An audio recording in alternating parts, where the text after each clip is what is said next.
5 direitos que todo trabalhador offshore tem. O primeiro deles é a folga. A lei diz que a cada 24 horas de trabalho, você tem direito a 24 horas de folga. Na prática, o que isso vai significar? Significa que para cada dia que você fica embarcado, você tem direito a ficar um dia em casa descansando. Isso é o que a gente vai ver nas jornadas do dia a dia. 14 por 14, 21 por 21, 28 por 28. O que é o mais importante? O primeiro é você descansar os dias que você ficou embarcado, a totalidade desses dias. Não dá para embarcar 14 dias e folgar 11. E o segundo é focar nessa palavra, descanso. A folga é para recuperar o tempo que você passou lá trabalhando. Recuperar sua saúde, ter tempo de lazer. Não adianta na folga você fazer treinamento, você fazer curso online, ou você ter que ficar o tempo todo respondendo um chamado da empresa. Se isso acontecer, na verdade vai estar desvirtuando o objetivo da folga e você vai estar trabalhando. Isso vai te gerar duas coisas. Primeiro, a indenização dessa folga, se isso acontecer de forma recorrente, e em segundo lugar, o pagamento dessa hora que você trabalhou ali como hora extra. Consequentemente da folga, a gente tem a dobra. O que é a dobra? É o dia que você vai ficar embarcado além dos dias que a lei permite. E o que a lei fala nesse sentido? Fala em 15 dias embarcado no máximo.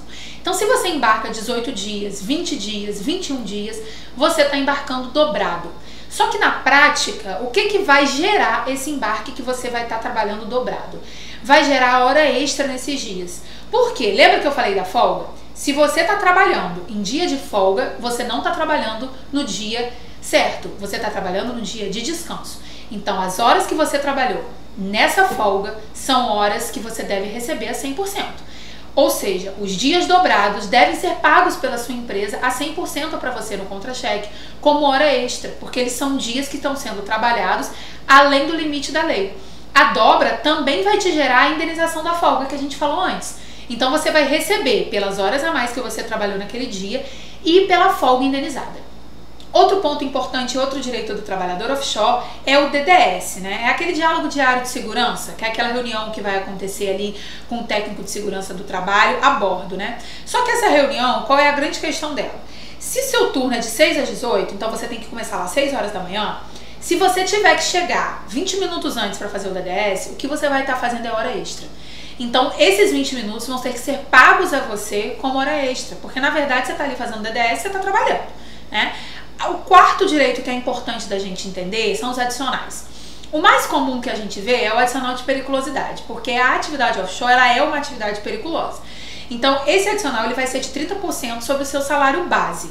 Ou seja, se você recebe R$1.000 de salário base, o seu adicional ele vai ser R$300. Ele vai ser calculado sobre o seu salário base. Pode calcular esse adicional proporcional? Não pode. Ele tem que ser calculado integralmente sobre o seu salário base. Além do adicional de periculosidade, a gente tem também o adicional de sobreaviso. Algumas empresas pagam confinamento. Nesse ponto, vale você observar sempre a norma coletiva da sua categoria, para ver se está tudo sendo pago conforme está determinado naquele documento. Por último, a gente vai falar da viradinha. O que é a viradinha? Quando você precisa ajustar o turno entre o turno noturno e o turno diurno, você vai sempre fazer um horário diferenciado para poder conseguir passar esse turno. Ou seja, você embarcou 14 dias. Nos primeiros 7 você está trabalhando de 6 às 18.